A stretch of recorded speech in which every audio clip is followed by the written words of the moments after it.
एक स्त्री अपना अपमान बर्दाश्त कर सकती है, पर उसके सामने उसके पति का कोई अपमान करे ये कभी बर्दाश्त नहीं कर सकती। जब सती माँ ने देखा ना कि मेरे महादेव का अपमान हो रहा है, तो अपने ही पिता यज्ञ को फटकार लगाया और कहती हैं, हे दक्ष, आज से तुम मेरे पिता नहीं और मैं तुम्हारी बेटी नहीं। मैं जा रही हूं, लेकिन इतना याद रखना कि तुम सबके किए का दंड हमारे महादेव तुम्हें जरूर देंगे। इतना कह के अस कहीं योग अग्नि तनु जारा, भय सकल जग हाहाकारा। मां का शरीर जलने लगा। उसी समय मां ने नारायण भगवान को पुकारा है। अच्छा देखिए, माता ने अपने शरीर को अग्नि में ही जला के क्यों नष्ट किया? जैसे सीता जी धरती में समा गई थी, वैसे ये भी समा सकती थी, या अदृश्य हो जाती, या जैसे भगवान अपने धाम चले जाते थे लीला करके, ऐसे ही अपने निज धाम चली जाती। पर शरीर को जला करके नष्ट क्यों किया? देखिए, माता सती जानती हैं कि इस समय सीता मैया कहाँ है। सीता मैया को क्यों ढूंढ रही हैं मां? क्योंकि सीता का ही रूप बनाकर राम जी की परीक्षा लेने गई थी। तो अपराध तो सीता जी का बना है, और सीता जी इन दिनों हैं कहाँ? तो कहा, सीता हरण से पहले ही राम जी ने सीता जी को कहा था, हे सीता, तुम पावक महूं करहूं निवासा, जब लगी करहूं निशाचर नासा। राम जी ने सीता जी को कहा था, सीता तुम अग्नि में निवास करो जब तक मैं रावण को मार नहीं लेता। तो मां को पता है कि सीता जी इस समय अग्नि में रह रही हैं। अग्नि में शरीर को नष्ट किया। मानो माता सती अग्नि में जाकर के सीता जी से क्षमा याचना करना चाहती हैं कि देवी हमें क्षमा करिए, हमने आपका रूप लेकर आपके पति की परीक्षा ली, इसलिए अपने शरीर को अग्नि में जला करके नष्ट किया। भगवान नारायण ने कहा, मांगिए मांगिए, आपको क्या चाहिए? तो सती मां ने जाते जाते हाथ जोड़ करके कहा था, प्रभु इस बार तो जा रही हूं, लेकिन जब अगली बार फिर मैं आऊं ना, तो फिर मुझे मेरे महादेव के ही चरणों की दासी बनाइएगा, फिर मुझे पति रूप में शिव जी को ही दीजिएगा। भगवान विष्णु ने कहा, पति रूप में तो शिव जी को दूंगा मैं, पर क्या पिता रूप में दक्ष को चाहोगी? सती मां क्रोध में बोली, पत्थर की बेटी बना दीजिएगा पर दक्ष की बेटी मत बनाइएगा। ऐसे पापी पिता की बेटी मैं नहीं बन सकती। पत्थर की बेटी बना दीजिएगा हमें, पर दक्ष की बेटी मत बनाइएगा। भगवान के मुख से निकला था, तथास्तु। मां क्रोध में बोली थी कि पत्थर के घर जन्म दे देना, पर इस दक्ष के घर में मुझे जन्म मत देना।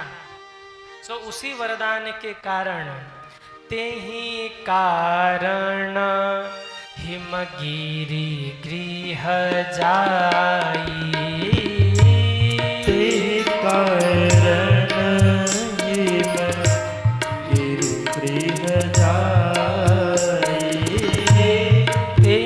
कारण हिमा गिरि गृह जाई, ते कारण हिमा गिरि गृह जाई, जनमी पार्वती तन पाई, जनमी पार्वती तन पाई,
शैल गृह जाई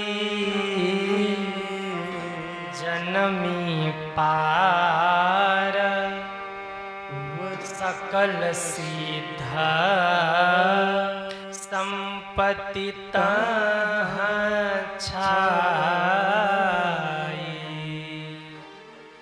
जब से पार्वती माँ पर्वतराज हिमालय के घर प्रकट हुई, रिद्धि सिद्धि आकर के मानो वहीं पर डेरा डाल लिया उन्होंने। सारी संपत्ति, सारी समृद्धि, सारे सुख, सारे वैभव मानो हिमालय पर ही आकर के विराजमान हो गए हों। भूमि अपने आप ही रत्नाभूषण दे रही है, चारों ओर आनंद हो रहा है। पर्वतराज की बेटी बनी थी ना, तो माँ का नाम पड़ा पार्वती। बोलिए पार्वती मैया की जय हो। गोस्वामी जी मानस में यही कथा लिख रहे शिव महापुराण की। जब से पार्वती माँ प्रकट हुई है, रोज नया उत्सव, रोज नया आनंद हो रहा है। और हिमालय राज क्या करते हैं? खूब दान कर रहे हैं, खूब लुटा रहे हैं। दुनिया वालों की तरह नहीं कि बेटी जन्म ले तो माथा पीटने लगे, बेटी जन्म ले तो कोप भवन में चले जाएं। ऐसा नहीं हो रहा है।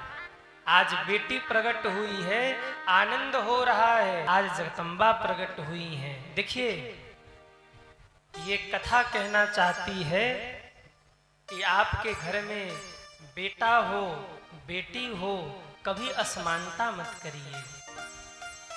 बेटे के जन्मदिन पर आप उत्सव मनाते हैं, अच्छी बात है, पर बेटी के जन्मदिन पर क्यों नहीं मनाते?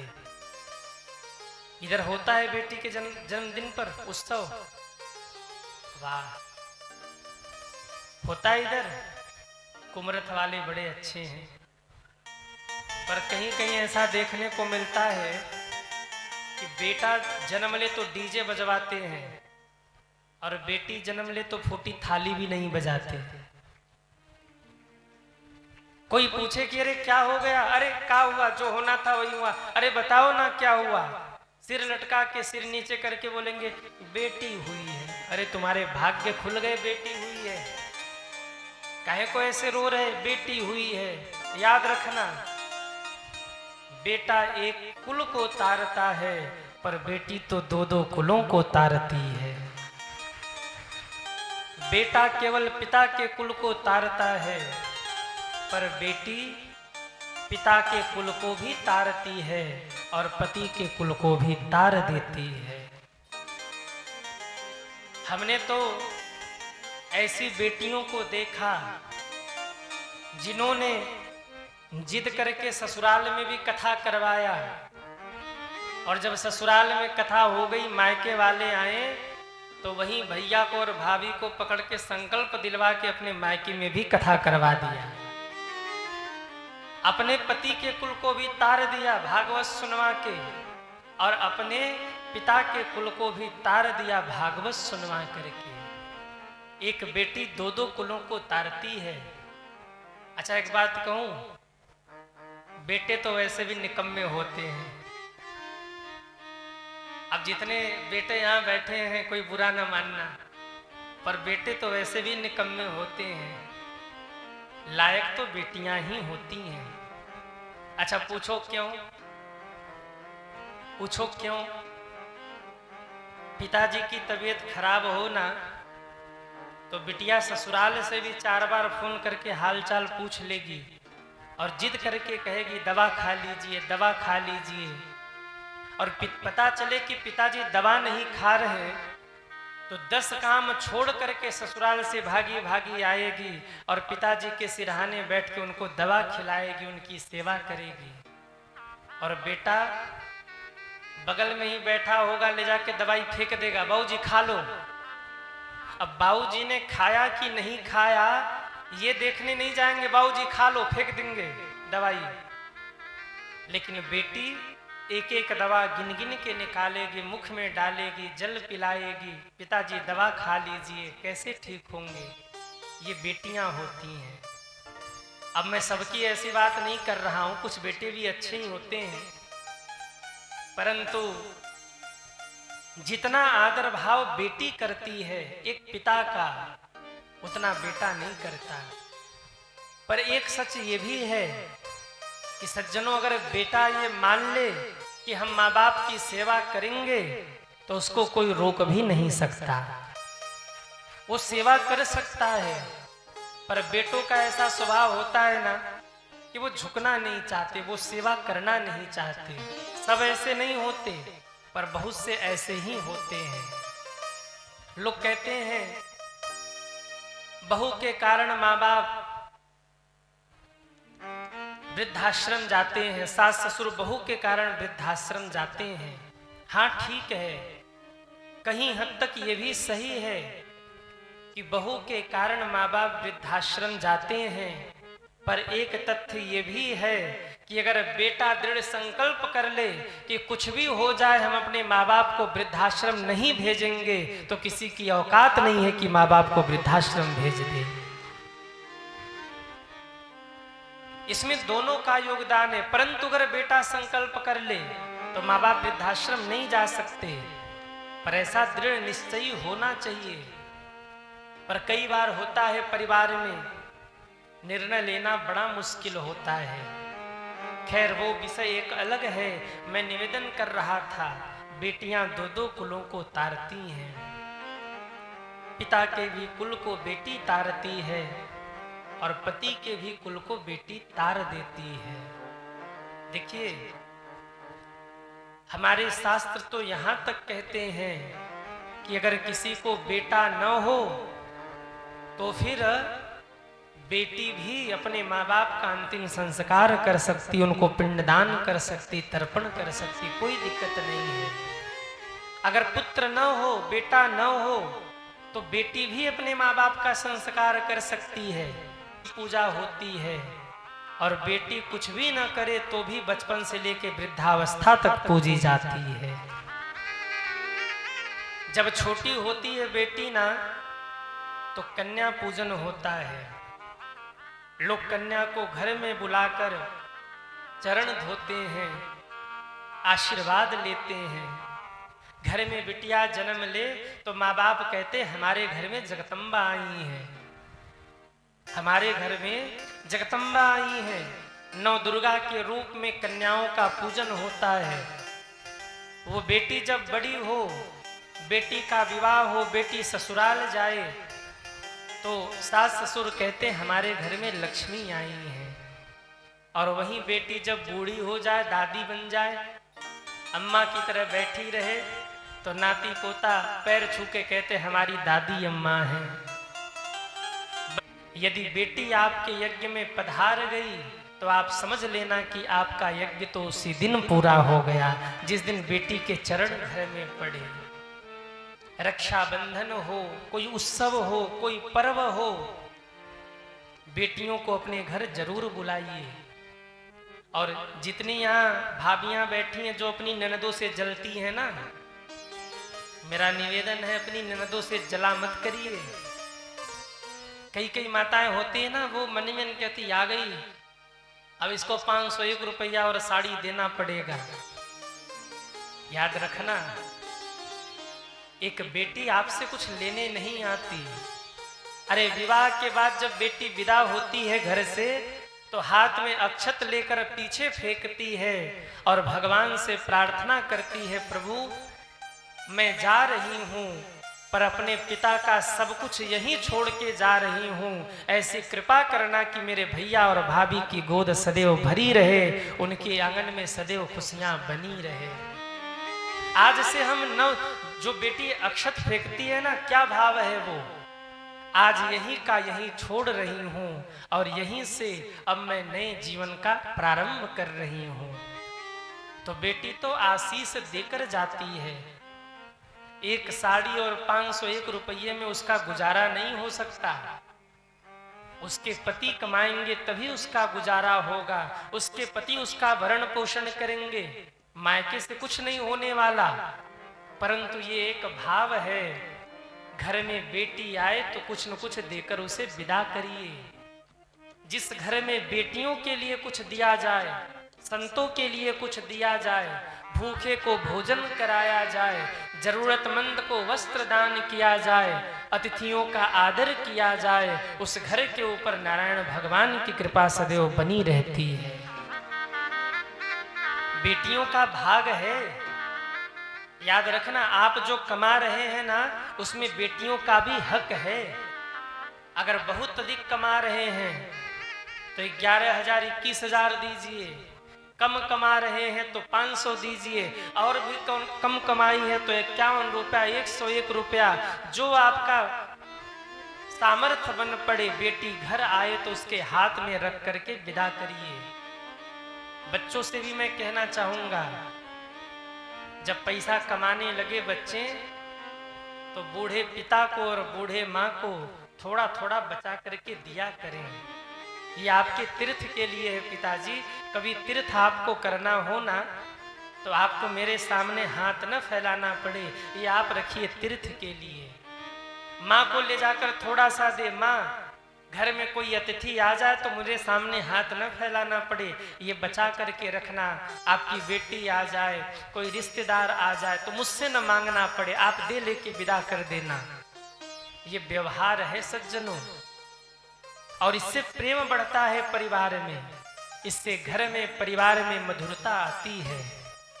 हिमालय राज को देखिए, खूब उत्सव मनाया, खूब आनंद मनाया, और कहते हैं बड़े जोर से जय जयकार हुआ। बोलिए पार्वती मैया की जय हो।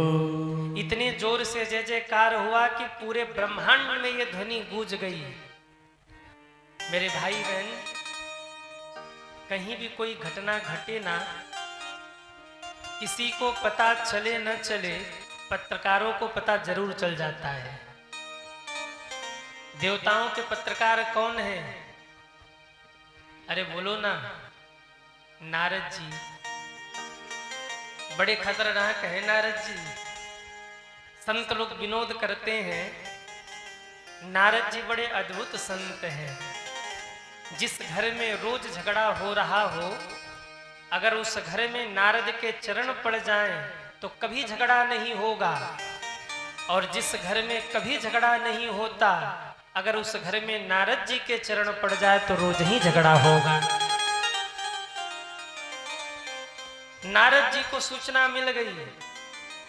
नारद जी को जैसे ही पता लगा, आहा, नारद समाचार सब पाए, नारद समाचार सब पाए, नारद समाचार सब पाए, नारद समाचार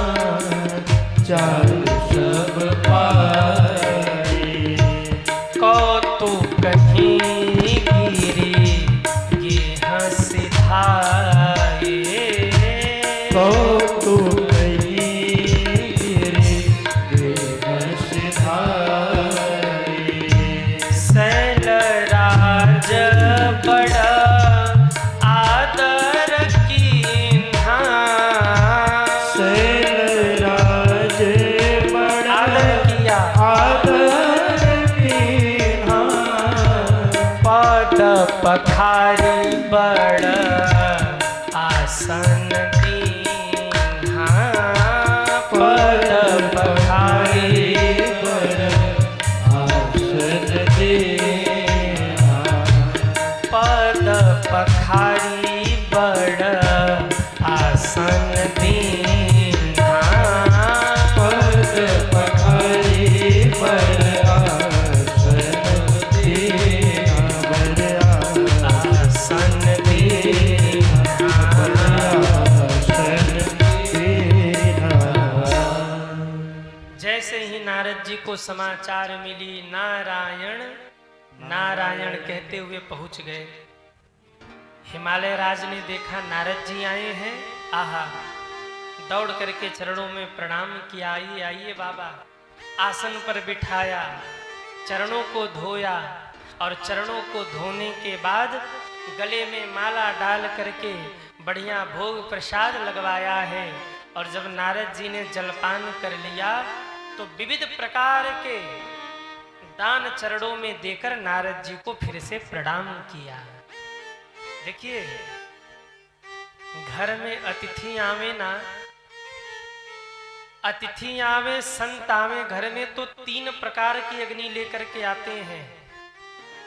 और यदि आप उनका आशीष चाहते हैं तो इन तीनों अग्नि को शांत करिए।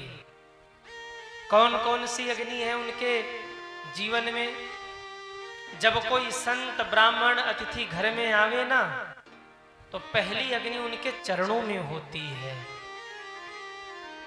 अब कहेंगे महाराज जी, ये चरणों वाली अग्नि कैसे शांत करें?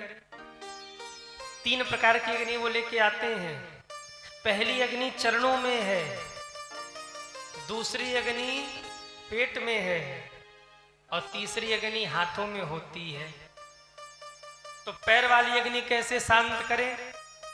सबसे पहले कोई संत आवे, ब्राह्मण आवे घर में, अतिथि आवे, या घर में बेटी आवे ससुराल से, तो पहला काम करिए, चरण धोइए।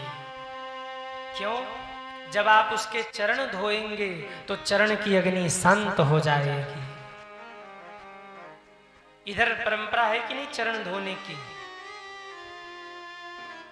पहले परंपरा बहुत जगह होती थी, आप लोगों ने बचा के रखा है, अच्छी बात है। कहीं कहीं ये परंपरा एकदम समाप्त हो चुकी है, पर हमने पुराने समय में देखा, घर में अतिथि आवे, संत आवे, ब्राह्मण आवे, बेटी आवे ससुराल से मायके, तो पहले चरण धुला जाता था, फिर घर में प्रवेश होता था। चरण धोइए। जैसे हम लोग पहले दिन आए तो विवेक जी के घर पे हम लोगों को रुकना था, तो भैया भागी भागी जल का पात्र लेकर आई, वो लोटे में जल। और हम लोगों की आदत है, हम लोग चरण धुलाते नहीं हैं, और हर जगह हम जाए तो यही समस्या फंसती है। और संसार का नियम भी यही है, आप जिस चीज से जितना भागोगे वो चीज आपको उतना ही परेशान करेगी। हम चरण छुलाना नहीं चाहते, चरण धुलाना नहीं चाहते, और जहां जाते यही मामला अटक जाता है। चरण धो के रहेंगे, चरण छू के रहेंगे। अब कई लोगों के मन में ये भी होता है ना कि महाराज जी, दीदी, ये लोग चरण क्यों नहीं छुलाते? चरण तो छुला लेना चाहिए। देखिए, हर संत का एक अपना नियम होता है। हमारा और पूज्य दीदी जी का ये मानना है कि हम ब्राह्मण बालक केवल ठाकुर जी की सेवा में लगे हैं। भगवान ने हम सभी को जिम्मेदारी दे रखी है कि सेवा करो, धर्म का प्रचार करो, कथा सुनाओ। हम कोई इतने बड़े महापुरुष नहीं है कि आप हमारे चरण छुइए, आप हमारे चरण धोइए। हाँ, ये बात अलग है कि 3 पीढ़ियों से कथा का क्रम मिला है। ये कथा कोई रट के सीख के हम आपको नहीं सुना रहे। हमारे यहाँ ये कथा का प्रवाह रक्त में बह रहा है। पूज्य दादाजी संत थे, पूज्य पिताजी कथावाचक, और तीसरी पीढ़ी में हम और पूज्य दीदी जी भी कथावाचक हैं, भगवान की कथा गा रहे हैं। तो ये 3 पीढ़ियों से परंपरा चली आई है। पूज्य दादाजी, पूज्य पिताजी, और तीसरी पीढ़ी में हम और पूज्य दीदी जी। तो हमारा ये मानना है कि हम तो इंसान हैं। इस ब्राह्मण बालक को भगवान ने जिम्मेदारी दी है कथा सुनाने की, आपको सद्मार्ग पर लाने की। अरे चरण छूना है तो हमारे नहीं, भगवान के चरण छूइए, माता पिता के चरण छूइए, क्योंकि आपका कल्याण वहीं से होने वाला है। हाँ, आपका प्रणाम स्वीकार है। दूर से आप हाथ जोड़ करके अगर आपने वहीं से प्रणाम निवेदित कर दिया तो आपका प्रणाम स्वीकार हो गया, पर जरूरी नहीं कि आप चरण ही छूइए। पर होता है ना, दीवार पर बस इतना लिख दो, इधर देखना सख्त मना है। उसके बाद आप जानते हैं कि होगा क्या। आने जाने वाला हर व्यक्ति सोचेगा एक बार लपक ले, इधर है क्या। जरूर कुछ है जो लिखा इधर देखना सख्त मना है, तो एक बार तो देखेंगे मुड़ के। हाँ, एक बार तो मुड़ के देखेंगे कि भाई इधर है क्या, जरा देख लेते हैं। तो ये परंपरा है साहब, ये व्यवहार है, ये क्रम है। एक आप जिस चीज से बचना चाहेंगे वही चीज आपका पीछा करेगी। आप जिस चीज से भागना चाहेंगे वही आपको पीछे दौड़ाएगा। बोलिए शंकर भगवान की जय हो। घर में बेटी आवे, संत आवे, घर में अतिथि आवे, चरण धोइए। मैं निवेदन कर रहा था कि जैसे ही हम लोग आपके कुमरथ में आए तो जल का पात्र आया चरण धोने के लिए, तो चरण तो धुलाना नहीं है, अब हम क्या करें? तो हमने जल लेकर पूरा ही ऊपर छिड़क लिया। बोले आप चरण धोने की बात कह रहे, हमने पूरा स्नान कर लिया, चलो हो गई आपकी सेवा। तो अब हम यही करते हैं, कोई भी चरण धोने आए तो हम हाथ जोड़ के पहले ही प्रणाम कर लेते हैं और सारा जल लेकर थोड़ा थोड़ा ऊपर छिड़क लेते, केशवाय नमः, माधवाय नमः, नारायणाय नमः। बोले चरण धोने आए हो, यहाँ पवित्रीकरण हो गया। घर में अतिथि आए, संत आए, चरण धोइए। चरण की अग्नि शांत। दूसरी अग्नि कहाँ है? अरे बोलो ना, पेट में। खूब बढ़िया बढ़िया खिलाओ, खूब बढ़िया बढ़िया पवाओ। कभी भी अतिथि घर में आवे तो खिलाने पिलाने में संकोच मत करिए। व्यवहार यही है। कभी भी अपने किसी अतिथि के यहाँ जाइए तो ले जाने में संकोच मत करिए और देने में संकोच मत करिए। व्यवहार बना लीजिए, नियम बना लीजिए। किसी भी अपने अतिथि के घर आप जा रहे हैं, 100, 200, 500 जेब में रख कर जाइए। क्यों?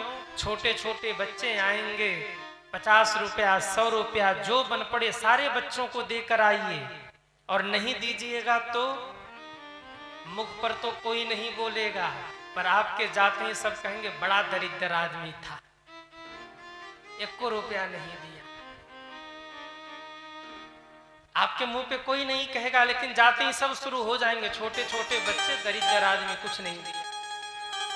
अच्छा बताओ, कहते हैं कि नहीं कहते? हम अपनी ओर से तो कह नहीं रहे। ये नियम बनाइए। घर में अतिथि आवे तो खूब बढ़िया से पवाइए, संकोच मत करिए।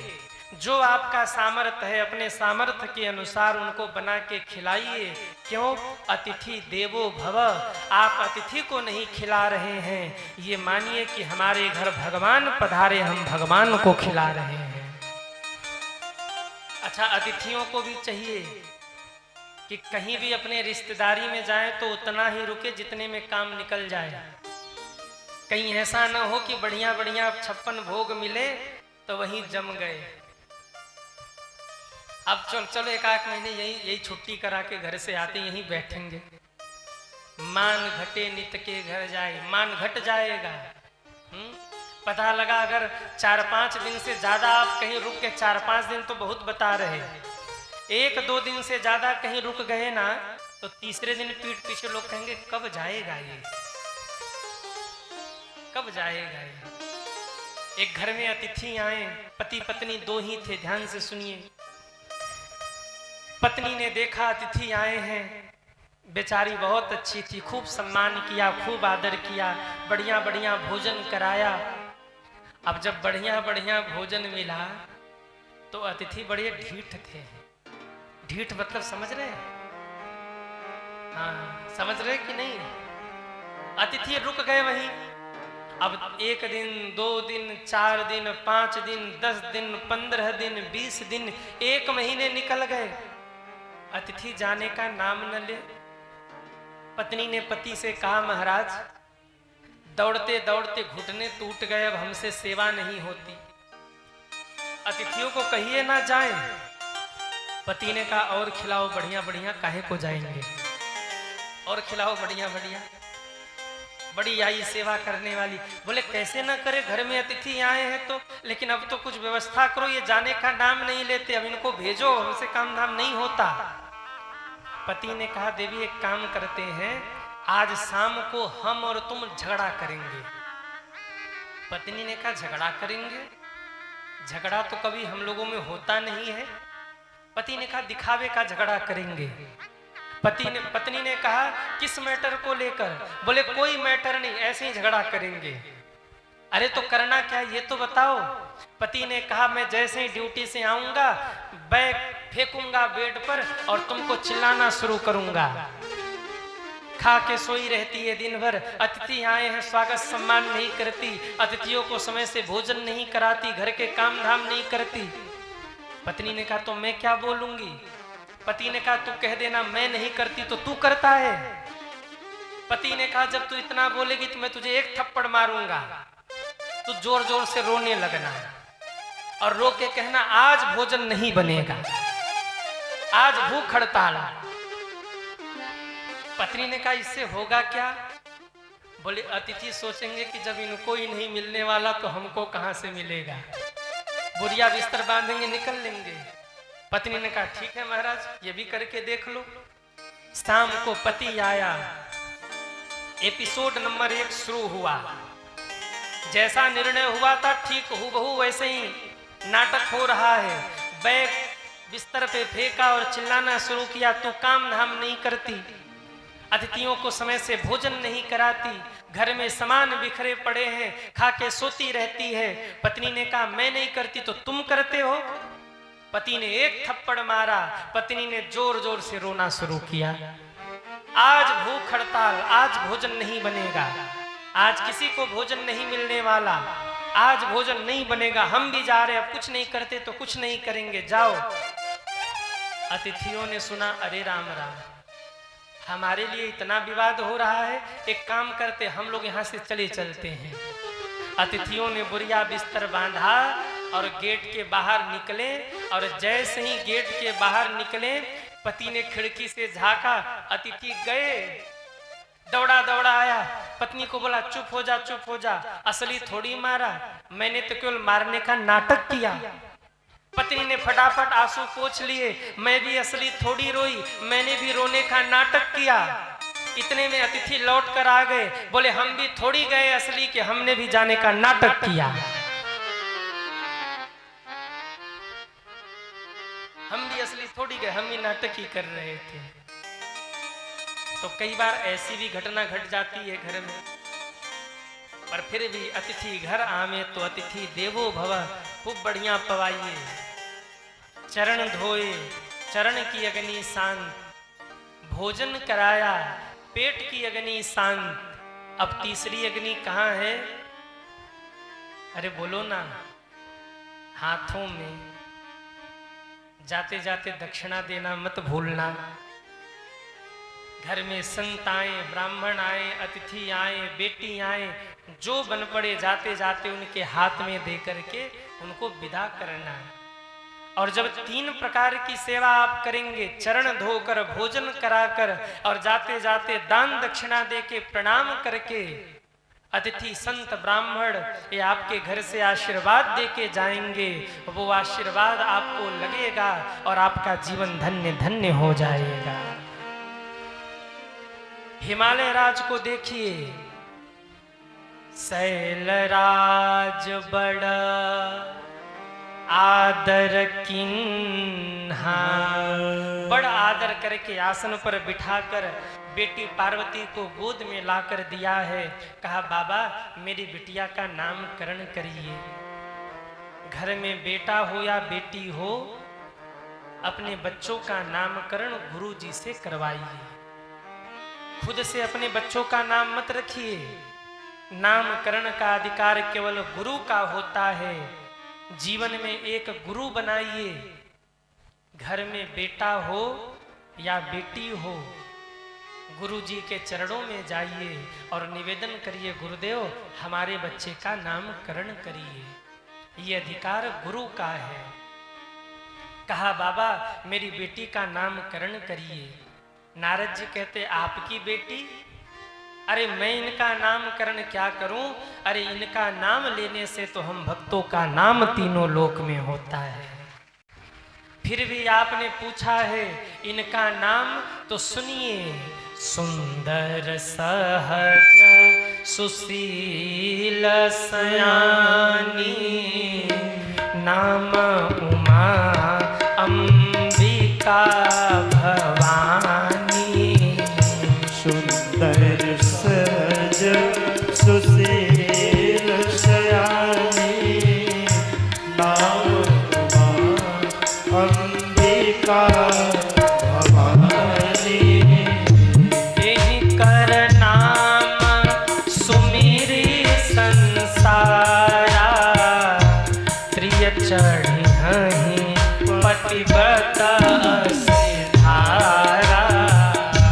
यही कर नाम सुमिरी संसारा, प्रिय चढ़ी है पतिव्रत सिधारा। होई संतत पियहि प्यारी, श्री राम जय राम जय जय राम। श्री राम जय राम जय राम। श्री राम जय राम जय जय राम। नारद जी बोले, राजन आपकी बेटी सुंदर होगी, सहज होगी, सुशील होगी, सयानी होगी। इनका नाम उमा होगा, अंबिका होगा, भवानी होगा। सबने जय जयकार किया। बोलिए उमा मैया की जय हो, अंबिका मैया की जय हो, भवानी मैया की जय हो। नमः पार्वती पतये हर। हर हर महादेव। राजन आपकी बेटी संतों की प्यारी होगी, पति की दुलारी होगी। संसार की जितनी सतियां होगी सबकी आराध्या देवी होगी। यही कर नाम सुमिरी संसारा, प्रिय चढ़ी पतिव्रत असिधारा। इनके नाम को लेकर पतिव्रता माताएं पतिव्रत रूपी कठोर कृपाण के धारदार उस नोक पर अपने चरण को रखेंगी और पतिव्रत का पालन करेंगी। हंसते हंसते पतिव्रत रूपी कठोर कृपाण के धार पर चरण रख करके पार हो जाएंगी। ऐसी पूजनिया होंगी, ऐसी आदरणीया होगी। अरे मैं कितना कहूं, सब लक्षणों से संपन्न होगी, सब लक्षण संपन्न कुमारी। जैसे ही कहा सब लक्षण संपन्न कुमारी, हिमालय राज आनंदित हो गया है। मेरी बेटी सभी लक्षणों से संपन्न होगी। पर पंडित जी हाथ देखने वाले अगर हो तो नारद जी जैसे हों। आप में से कोई है जो हाथ वाथ देखता है? कोई है तो हाथ उठाओ। कोई नहीं है? चलो अच्छी बात है। जो लोग हाथ देखते हैं ना, उनको हम एक बड़ी अच्छी सीक्रेट बात बता देना चाहते हैं। क्या कहते हैं अंग्रेजी में? गोपनीय को क्या कहते हैं? सीक्रेट ही कहते हैं ना? क्या कहते हैं? हाँ, तो बड़ी सीक्रेट बात बता देते हैं उनको, गोपनीय बात। जो हाथ देखते हैं, हाथ देखने वाले पंडित जी को चाहिए कि जजमान जब हाथ दिखावे तो बढ़िया बढ़िया पहले बताना चाहिए, और कुछ बुरा हो तो अंत में धीरे से बहला के फुसला के बता देना चाहिए कि ज्यादा उसके ऊपर प्रभाव न पड़े। कोई यजमान हाथ दिखाने आया और पंडित जी हाथ देखते ही कह दे तुम्हारा एक्सीडेंट होने वाला है। एक्सीडेंट तो बाद में होगा, बेचारे को हार्ट अटैक पहले आ जाएगा। और जो बुद्धिमान होंगे हाथ देखने वाले, वो सब कुछ बढ़िया बढ़िया बता के कहेंगे देखो वाहन थोड़ा संभाल के चलाना, खतरा हो सकता है पर झंझट नहीं है, बढ़िया बचा के कुछ दिन तक वाहन चलाना, कोई दिक्कत नहीं है।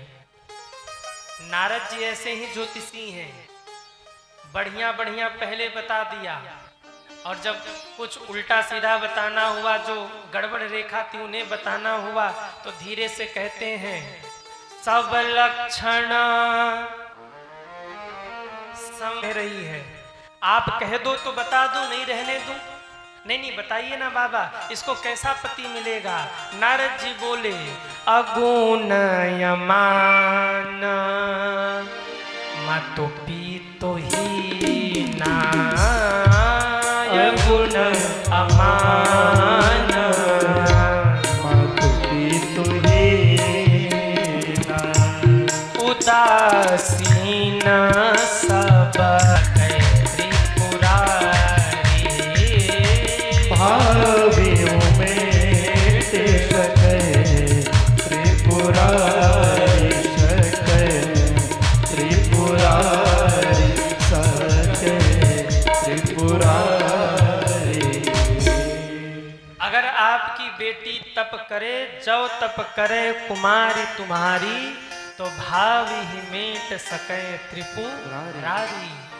जे जे वर के दोष बखाने, ते सब मैं शिव में अनुमाने। जो विवाह शंकर सन होई, ये जो अवगुण बताए हैं ना, ये सब हमारे भोले बाबा से मिलता है।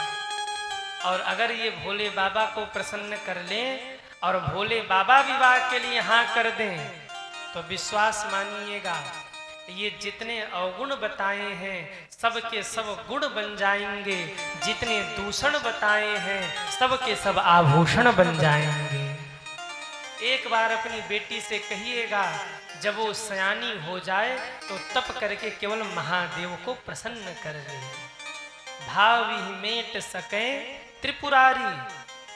याद रखिए, भाग्य में जो लिखा है उसको भी बदलने का सामर्थ्य अगर किसी में है तो वो मेरे महादेव में है।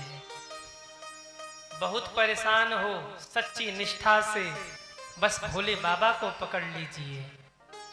एक दिन और मैंने कहा था, एक लोटा जल आपकी सारी समस्या का, अरे जोर से बोलो, एक लोटा जल सारी समस्या का हल। पर समस्या ये नहीं होना चाहिए कि हाथ में लोटे का जल लिया, नमः शिवाय नमः शिवाय नमः शिवाय, हे भोले बाबा हमारे पड़ोसी का सत्यानाश हो जाए।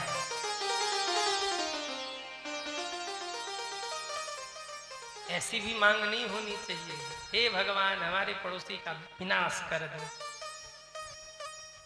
ऐसा भी मांग नहीं होना चाहिए। हाँ, आपके जीवन में जो विपरीतता है, जो कष्ट है, जो दुख है, वो मेरे महादेव मिटा देंगे अगर आप शिव का पूजन करते हैं तो। नारद जी कहते हैं इसके लिए आपकी बेटी को तप करना पड़ेगा। ध्यान दीजिए, बिना तपस्या किए इस संसार में कुछ भी प्राप्त होने वाला नहीं है। जब धरती तपती है ना, तब बादल बरसते हैं, और जब बादल बरसते हैं तो धरती हरी भरी हो जाती है। ठीक ऐसे ही जब हम आप तप करेंगे तो उनकी कृपा बरसेगी, और जब उनकी कृपा बरसेगी तो जिंदगी हरी भरी हो जाएगी। लेकिन उसके लिए तप करना पड़ेगा। सुबह उठ करके कितने लोग भगवान सूर्य को प्रणाम करते हैं, वो हाथ उठाएं। क्या बात है, क्यों प्रणाम करते हैं सूर्य भगवान को? क्योंकि सूर्य भगवान 24 घंटे तपते हैं। सूर्य का परिचय ही इसी से है कि सूर्य तपते रहेंगे, जलते रहेंगे और आपको प्रकाश देते रहेंगे। जो जलता है, जो तपता है ना, वही संसार में प्रकाश करता है। इसलिए अगर संसार में प्रकाश करना है तो तप करना पड़ेगा। जो तप करता है जीवन में, वही जीवन में उपलब्धि को प्राप्त करता है। यहाँ जितने युवा भाई बहन मुझे सुन रहे हैं, जितने युवा बच्चे सुन रहे हैं, याद रखिए, आज आप पढ़ रहे हैं, आपको ऐसा लग रहा है कि हम संघर्ष कर रहे हैं, हम परिश्रम कर रहे हैं, क्या होगा? याद रखिए, आज आप तप लीजिए, आज आप संघर्ष कर लीजिए। आप जितना संघर्ष कर लेंगे जीवन भर आपको उसी का फल मिलता रहेगा, उसी का सुख मिलता रहेगा। आज आप पढ़ रहे हैं, परिश्रम कर रहे हैं, आज आपको लग रहा है कि हम परिश्रम कर रहे हैं, पर जो तपस्या है आपकी ये व्यर्थ नहीं जाएगी। जब इसका फल मिलेगा तब उसका सुख आपको मिलेगा। सूर्य इसीलिए पूजित हैं क्योंकि सूर्य तपते हैं। सूर्य अगर तपना छोड़ दे और चंद्रमा अगर शीतलता छोड़ दे तो कौन इनको मानेगा। तप आधार सब सृष्टि भवानी।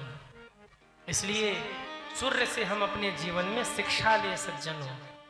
हमारे यहाँ 5 पूजित देव बताए गए हैं, जिसमें एक देव सूर्य भगवान भी हैं सज्जनों। प्रतिदिन सुबह उठ करके भगवान सूर्य को प्रणाम करिए, क्योंकि जब आप भगवान सूर्य को प्रणाम करेंगे तो उनसे आपको कर्म करने की शिक्षा मिलेगी। हमारे यहाँ 5 पूजित देव बताए गए हैं।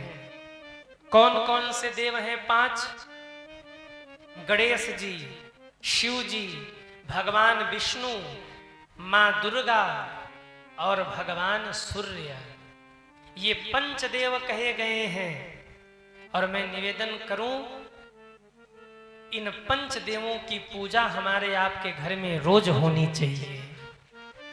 इन पंचदेव की पूजा रोज करिए सज्जनों, जिसमें भगवान सूर्य एक ऐसे देव हैं ना, जो हमें प्रत्यक्ष रूप से दिख रहे हैं।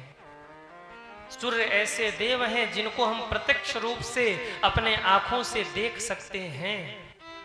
मैं निवेदन करूं, भगवान सूर्य प्रकट होकर के हम सबको दर्शन देते हैं। इसलिए हर रोज सुबह 1 लोटा जल भर करके भगवान सूर्य को अर्घ जरूर दीजिए। जो लोग बहुत बीमार रहते हो ना, उनको चाहिए कि 1 लोटा जल भगवान सूर्य को अर्पित करें, उनको बीमारी में राहत मिलेगी। जो लोग समाज में मान सम्मान चाहते हैं, एक काम कर लेना, हर रोज सुबह 1 लोटा जल स्नान करने के बाद भगवान सूर्य को देना, अर्घ देना। भगवान सूर्य प्रसन्न हो गए तो समाज में आपका मान सम्मान बढ़ जाएगा। जिसकी कुंडली में सूर्य भगवान कमजोर पड़ जाएं, उसके जीवन में नाना प्रकार के दुख कष्ट आने लगते हैं। इसलिए सूर्य को मजबूत रखिए, ज्यादा कुछ नहीं करना। स्नान करके 1 लोटा जल सूर्य को अर्घ रूप में देना है। भगवान सूर्य उतने से ही प्रसन्न हो जाते हैं। जो लोग भगवान सूर्य को अर्घ देते हैं ना, उनके शरीर में रोग प्रतिरोधक क्षमता बढ़ जाती है, वो बीमार कम पड़ते हैं सज्जनों। अगर आप में से किसी का मन एकाग्र नहीं रहता हो तो रोज सुबह स्नान करके 1 लोटा जल भगवान सूर्य को अर्घ रूप में समर्पित करिए, आपका मन एकाग्र हो जाएगा। आत्मविश्वास की कमी है तो 1 लोटा जल सूर्य भगवान को अर्घ रूप में दीजिए। और कैसे देना है? आप में से कितने लोग हैं जो सूर्य भगवान को अर्घ देते हैं? वो हाथ उठाएं। अरे वाह, बहुत लोग हैं, लगभग सब। लेकिन आज मैं आपको सही नियम बताऊंगा कि सही नियम क्या है। जब आप सूर्य भगवान को अर्घ दीजिए, जल दीजिए ना, तो नियम ये है कि दोनों हाथ ऊपर करके जब आप अर्घ दे रहे हैं तो जो जल की धारा है वो दोनों आंखों के बीच से गिरनी चाहिए। सामने सूर्य भगवान हो और ऐसे जल दीजिए कि बिल्कुल दोनों आंखों के बीच से, नासिका के बीच भाग से जल धरती पर गिरे और सामने सूर्य भगवान हो। सूर्य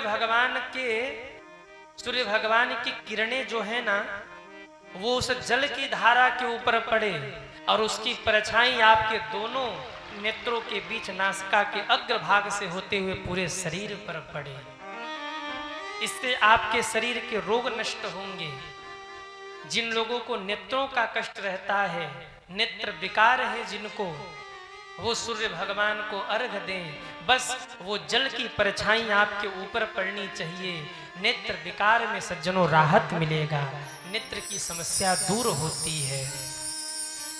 जो शारीरिक रूप से स्वस्थ नहीं रहते, अगर वो सुबह सुबह भगवान सूर्य को अर्घ दें, सुबह की किरणों में विटामिन डी होगा और जब उसमें जल मिलेगा और उसकी छाया आपके ऊपर पड़ेगी तो आपका शरीर स्वस्थ होगा सज्जनों, आपका शरीर निरोगी होगा।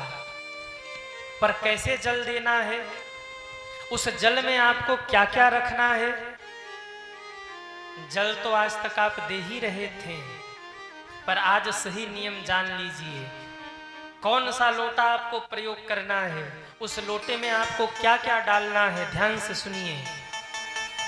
तांबे का लोटा लीजिए, पीतल का लोटा लीजिए, चांदी का लोटा लीजिए, सोने का लोटा लीजिए, पर लोहे का लोटा नहीं लीजिए। लोहे के पात्र से भगवान सूर्य को अर्घ नहीं देना है। सोने की ले लो, चांदी की ले लो, स्टील की ले लो, पीतल की ले लो, तांबे की ले लो, पर लोहा नहीं प्रयोग करिए।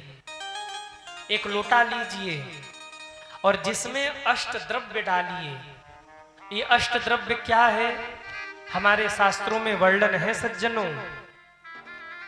अपह क्षीरम कुशाग्राणी, घृतम मधु गवाम दधी, रक्तानि करभिड़ानि, रक्त चंद्र चंदन मित्तपी। अष्ट द्रव्य क्या है, ध्यान से सुनिए। पहला, अष्ट द्रव्यों में स्थान दिया गया गंगा जल को। अष्ट द्रव्य में पहला स्थान है गंगा जल। अब आप कहेंगे गुरुजी एक लोटा गंगा जल रोज हम ले आए, इतना गंगा जल तो नहीं है घर में। तो मैंने आपको गंगा जल प्रकट करने का नियम बताया था। 1-2 बूंद गंगा जल आप पात्र में डाल लीजिए और ऊपर से आप उसमें जल भर के गंगा माँ को याद कर लीजिए। पूरे लोटे का जल ही गंगा जल बन गया सज्जनों। पहला स्थान है गंगा जल का। फिर उसमें थोड़ा सा कच्चा दूध डालिए, और कच्चा दूध अगर भूल गए हो तो घर का उबला दूध मत डाल देना, नहीं वो जहर के समान हो जाएगा। फिर कच्चा दूध ही डालना, गाय का दूध। थोड़ा सा उसमें दूध डाल लीजिए। कुसा का अग्रभाग तोड़ करके थोड़ा सा कुसा का जो अग्रभाग होता है उसे तोड़कर थोड़ा सा आप जल में डाल लीजिए। इसके बाद जो चौथा स्थान बताया वो गौघृत, थोड़ा सा 1-2 बूंद उसी में गौघृत डाल लीजिए, घी डाल लीजिए।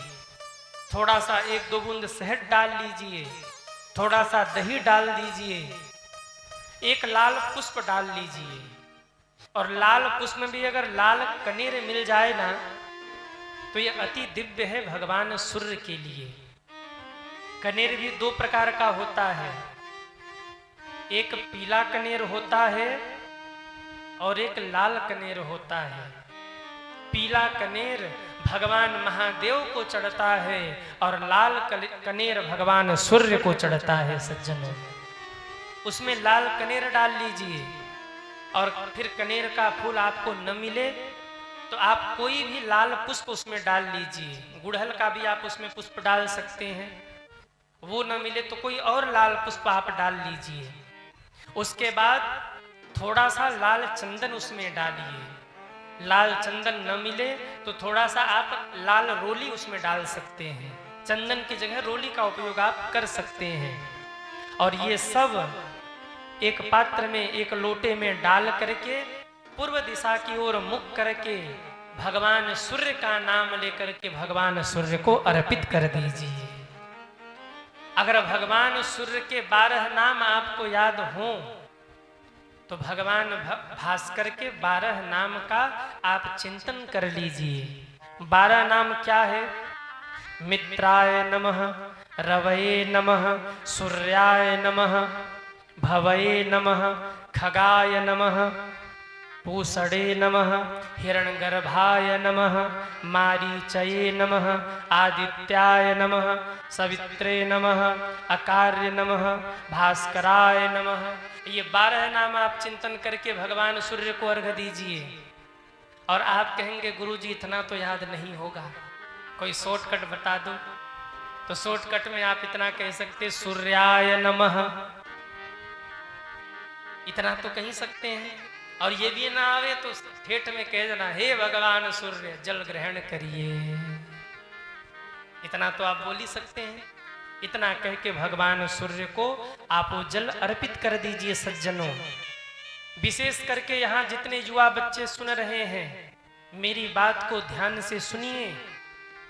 बच्चों को चाहिए कि अगर वो अपनी बुद्धि का विकास करना चाहते हैं तो भगवान सूर्य को रोज 1 लोटे जल का अर्घ दीजिए। जो बच्चे सुबह सुबह सूर्य भगवान को 1 लोटा जल का अर्घ देकर विद्यालय जाते हैं ना, उनकी बुद्धि तीव्र होती है, वो परीक्षा में अच्छे अंक लाते हैं। और अच्छे अंक नहीं आए तो कहीं ना कहीं तो भगवान सूर्य आपको सफल कर देंगे, विफल नहीं होने देंगे, कुछ नहीं करेंगे। तो सज्जनों, आप जहां रहेंगे उसी में, जितने में रहेंगे उतने में ही आप राज्य करेंगे जीवन भर। आपको कोई पराजित नहीं कर सकता, क्योंकि आपकी बुद्धि इतनी तीव्र हो जाएगी कि जीवन भर आपको खाली बैठने ही नहीं देगी वो बुद्धि। कुछ न कुछ करते रहो, जीवन निकल जाएगा उसी में। इसलिए बच्चे जो हैं, मुझे ध्यान से सुन रहे हैं, ध्यान से सुन लेना।